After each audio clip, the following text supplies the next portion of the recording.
নমস্কার, শ্রী আম্মা ভগবান শরণম। এখন আমরা শ্রী পরমজ্যোতি কলকির চমৎকার শুনবো। আমি নিউ ইংল্যান্ড থেকে জুয়েল বলছি। তুষারপাতের কারণে নিউ ইংল্যান্ডে একত্তমের অনুষ্ঠান বাতিল হয়ে গিয়েছিল। তাই আমি বাড়িতে থেকে দৈব আশীর্বাদ গ্রহণ করার সিদ্ধান্ত নিয়েছিলাম।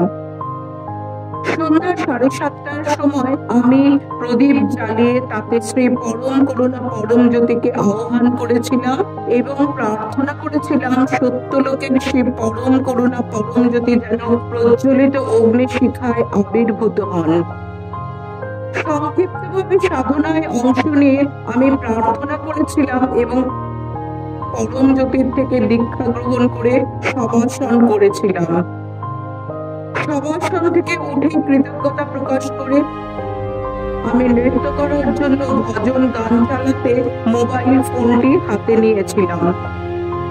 ফোনে আমি যখন গানের তালিকাটি খুঁজেছিলাম, সেখানে এমন একটি গান খুঁজে পেয়েছিলাম যেটি আমি আগে কোনোদিনও শুনিনি, দেখিনি, এমনকি ফোনে ডাউনলোডও করিনি। কিভাবে সেটি সেখানে এলো তা কোনো যুক্তি দিয়েই আমি ব্যাখ্যা করতে পারছিলাম না।